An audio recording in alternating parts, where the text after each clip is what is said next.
The shimmering glass atrium of the Whitmore Plaza in downtown Chicago glittered under the summer sun as I stepped through the revolving doors, my low heels tapping lightly against the polished limestone floors. My father's 65th birthday party was exactly the spectacle you'd expect from the Whitmore family. Ostentatious luxury, carefully crafted guest lists, and enough corporate scheming to fuel a primetime drama. I smoothed my emerald silk dress, modest yet costing more than my older brother Ethan's mortgage payment. He'd never understood the difference between timeless elegance and simple extravagance. The lobby concierge Louise gave me a subtle nod as I passed. He was one of the few who knew my real identity, not just as Harper Lane, but as the owner of not only Whitmore Plaza, but a significant slice of Chicago's premium commercial properties. Well, look who finally decided to show up, Ethan's voice floated over the crowd, dripping with casual contempt. The office manager's all dressed up, he added, loud enough for guests to hear. If only he realized that Lane and Partners, my supposed employer, was nothing more than a holding company for Lane Holdings Group, one of the largest private real estate portfolios in the Midwest. While Ethan flaunted his title as Director of Operations at our father's firm, I'd spent the past 8 years quietly purchasing skyscrapers and historic buildings across the city. Somebody's got to handle the paperwork, I replied calmly, accepting a glass of Prosecco from a passing server, a bottle I'd personally imported for the event, not that they'd ever suspect. Don't spill it on your clearance rack dress, Ethan sneered, fiddling with the cufflinks I knew were on loan from Dad's jeweler. This Prosecco probably costs more than your annual car payments, I thought as I took a slow sip, thinking of the penthouse I owned on the top floor of Whitmore Plaza, a place that made Ethan's lakefront condo look like a budget Airbnb. Harper, my stepmother Judith called out, her voice tight and saccharine. Darling, we've set you up at the staff check-in table. You can help direct the event staff. Of course they had. God forbid the so-called disappointment of the Whitmore clan be seen mingling with Chicago's elite. Perfect, I said brightly, savoring the way Judith's face flickered with confusion. She'd been bracing for a fight, or tears, not serene acceptance. My phone buzzed discreetly. A message from my real assistant blinked on the screen. Board meeting locked in for 10 p.m. Team eager to finalize the Hudson Tower deal. Yes, the Hudson Tower deal. My father's company had been trying to acquire Hudson Tower for months. What none of them knew was that Lane Holdings closed the purchase yesterday. Tomorrow, Chicago's real estate world would never be the same. Still clinging to that ancient phone, huh? Ethan observed with mock pity, tilting his head. Guess it's tough to upgrade on your little admin salary. The so-called ancient phone was a custom encrypted device worth more than Ethan's car, but I merely smiled and shrugged. Let them believe whatever they liked. In less than 12 hours, the entire landscape of their world would change forever. Around the soaring atrium, giant digital screens streamed business news updates. Every station buzzed about one headline: the mystery buyer behind the Hudson Tower purchase. The largest real estate deal Chicago had seen in a decade, and nobody could name who was behind it. Such a shame about Hudson Tower, my father's voice boomed as he strolled up, commanding the attention of everyone nearby. Michael Pierce should have taken my offer when he had the chance. He sniffed, swirling his whiskey. Now some unknown upstart thinks they've won. I hid my grin behind my Prosecco glass. Maybe they saw value you overlooked, I said softly. Please. Ethan let out a sharp laugh. What would you know about spotting value in real estate? You can barely afford your tiny rental. If only he knew that I owned the building where he was renting his precious condo, that every check he mailed each month went straight into one of my company's accounts. The party droned on with its predictable rhythms. Ethan held court in the center of the atrium, loudly boasting about business deals he'd only brushed against in meetings. Judith fluttered among social circles, dropping hints about their Lake Geneva cottage, the one teetering on the brink of foreclosure. And my father, Charles Whitmore, loomed large over every conversation, trying desperately to preserve the aura of Chicago's real estate king. They hadn't noticed the quiet tremors shifting beneath their feet, the long-trusted investors who'd slowly backed away. the prime properties disappearing from their portfolios, snatched up by anonymous LLCs. Or how, piece by piece, I'd surrounded the Whitmore empire with my own. Luis, the head of security, approached me precisely then, as if on cue. "There's a matter that requires your personal attention." Ethan waved him off. "She's not important enough for anything serious. Go find a real manager." Luis kept his gaze steady, the faintest smile lifting one corner of his mouth. "My apologies, Mr. Whitmore, but Miss Lane's clearance is explicitly required. The issue concerns the board meeting in her tower." Silence fell, sharp and immediate. Ethan's glass slipped from his fingers, crashing into shards across the limestone floor. Judith's fixed smile faltered, freezing like porcelain. As Judith waited, Emma prayed she didn't regret having stood up. And my father, after all these years, finally looked straight at me. Really looked. "Her tower?" he rasped. I rose slowly, smoothing the silk of my emerald dress. "Thank you, Luis. Please tell the board I'll join them shortly. And have someone clean up that Prosecco, it's too good to waste." The hush that had descended on the atrium finally shattered as Ethan found his voice. This is a joke," he blurted out, though the carefully practiced swagger in his tone cracked at the edges. "You're just an office assistant. You answer phones." "Actually," I said, sweeping my arm toward the gleaming interior of Whitmore Plaza's towering atrium, "I owned this building, and about 40 others around Chicago. The office job was simply a convenient cover." Judith stepped closer, her flawless socialite composure beginning to slip. "Impossible. Whitmore Plaza belongs to Lakeshore Holdings. They acquired it last year." "Yes," I replied with a small smile. "We did. Would you care to see the portfolio?" I nodded to Luis, who immediately began handing out sleek leather-bound folders to the stunned guests.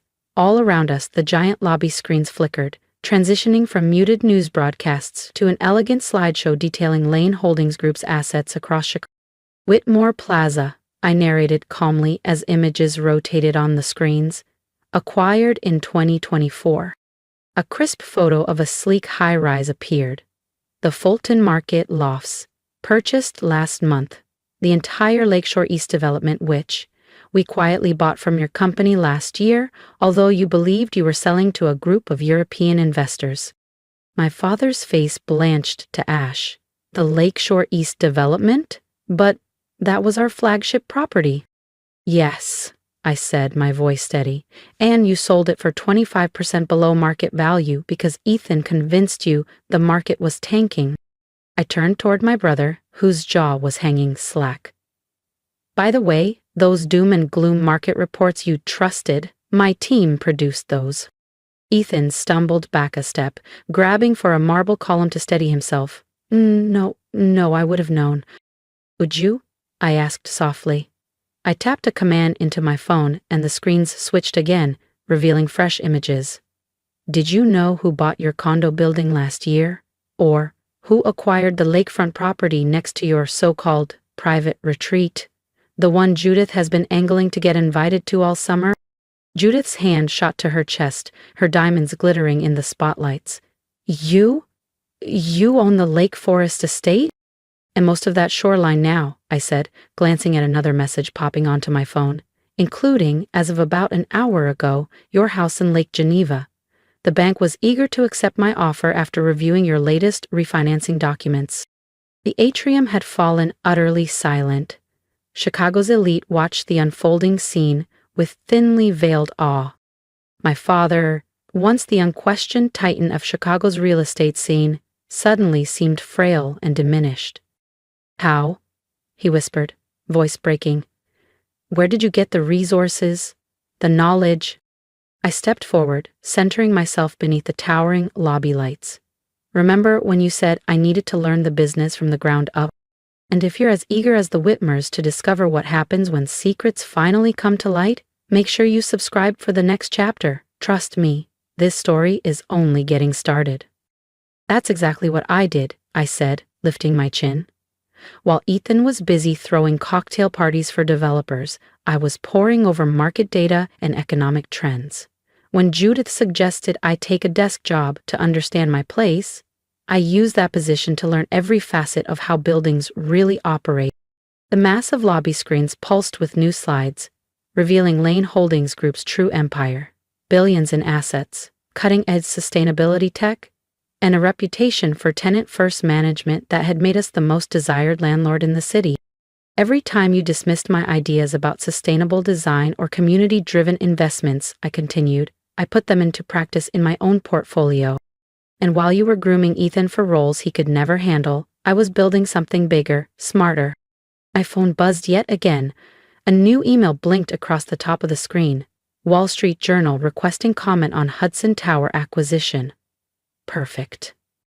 Your little hobby, Ethan said weakly, his voice barely carrying over the silence. The so-called real estate classes I took at night? I nodded. They were advanced studies in urban development and sustainable architecture, paid for by the profits from my very first purchase, a rundown warehouse on the south side that you told Dad was worthless. The screens shifted again, revealing the once derelict warehouse, now transformed into a thriving mixed-use complex, a local landmark for innovation and green architecture. But the connections, Judith stammered, clutching the diamonds at her throat. The old money families, the relationships. Oh, you mean like the Ashcrofts, the Vanderlees, the same people you've been begging for invitations from for years? I allowed myself a cool smile. They've been my investment partners all along. Turns out, old money is more than willing to embrace new ideas when they're backed by solid returns. My father finally found his voice, a hoarse rasp. The Hudson Tower deal. That was you? All of it, I said, while you were throwing around low-ball offers and hostile takeover threats. I offered a vision for the future. Green buildings, community fee-free redevelopment, and even profit sharing with tenants. Everything you called naive and unbusinesslike. The screens unveiled Lane Holdings Group's redevelopment plan for Hudson Tower, with sleek renderings of rooftop gardens, smart energy systems, and affordable community spaces.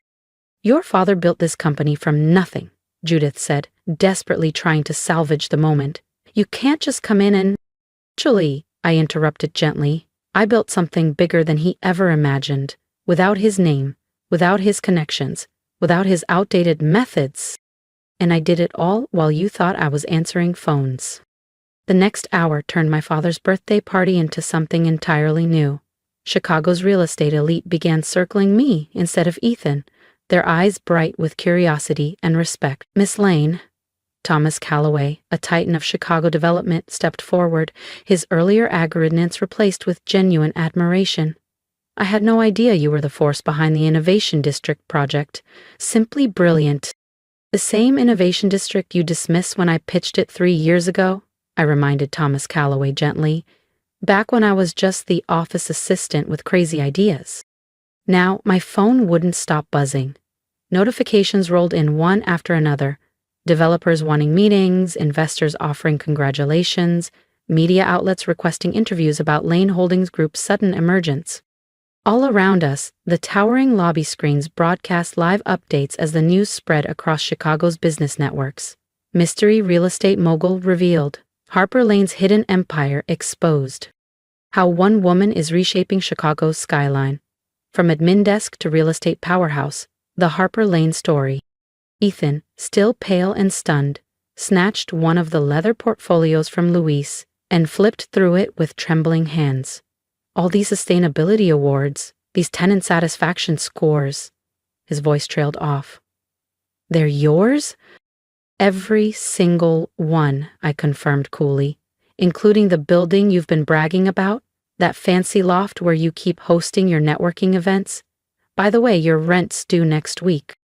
My father slumped into one of the atrium's sleek modern chairs, another one of my personal design upgrades to Whitmore Plaza. He rubbed a hand over his jaw as the screen cycled through aerial footage of Chicago's skyline. The modern developments we've been trying to compete with, he murmured. The community projects that keep winning city contracts. Elaine Holdings, I said. While you were focused on luxury condos and upscale retail, I was creating mixed-use neighborhoods that actually serve people.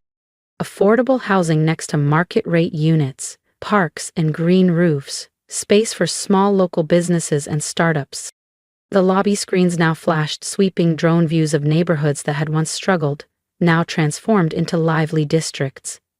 Where Whitmore Developments had created exclusive islands of wealth, my projects had built connections and prosperity for entire communities. But the money it takes, Judith stammered, searching for footing. The Whitmore fortune is all tied up in Charles's companies.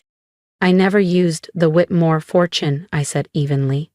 I found people who believed in my vision. Investors who understood real estate is more than concrete and glass. It's about building communities.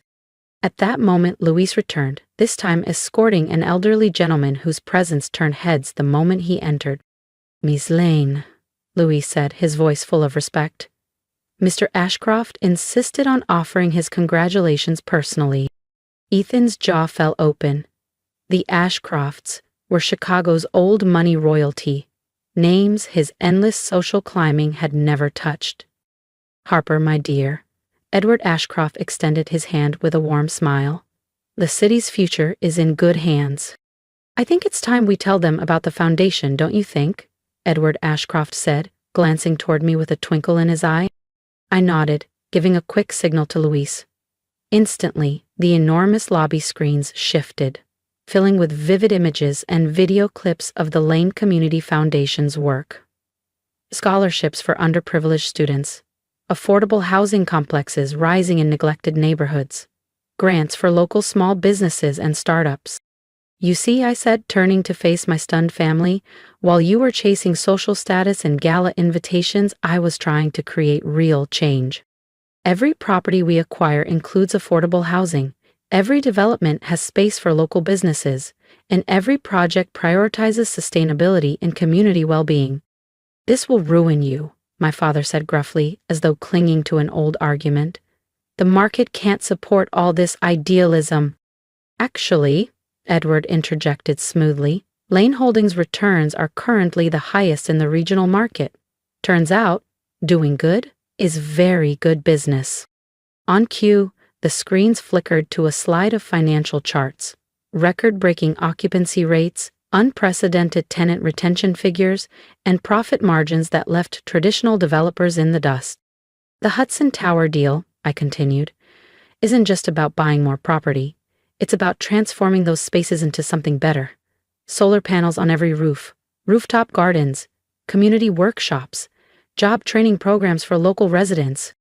My phone buzzed again, another alert flashing across the screen. Mayor's office requesting meeting regarding citywide expansion of Innovation District Initiative. The speed of the transformation was even outpacing my own expectations. What happens now?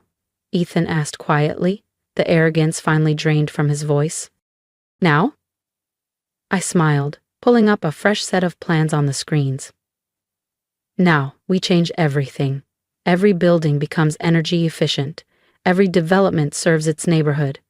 Every project generates opportunities, not just profits. Judith shifted uneasily, her instinct for preserving social standing flaring. Perhaps we should discuss all this privately, as a family. I turned to her coolly, like when you banned me from events because I embarrassed you? When you told the Ashcrofts I was unbalanced because I suggested affordable housing in luxury high-rises? Charles exhaled shakily. I was wrong, he said, voice thick. About all of it. Your mother, she always said you saw the world differently. She taught me that true success isn't measured in square footage or sale prices, I said.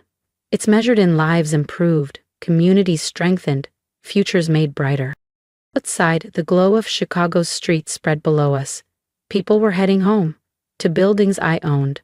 But unlike my father's tenants, mine lived in places built for connection, not just profit.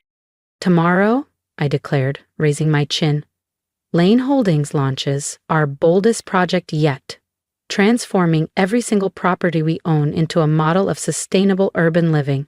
Solar power, green rooftops, community hubs. Everything you all said was impossible. If you've ever been underestimated or told your dreams were impossible, know you're not alone. Share your thoughts or drop me a message below. Tell me how you're building your own path. Let's prove together that true success isn't status, it's impact. And never stop building something bigger than they imagined.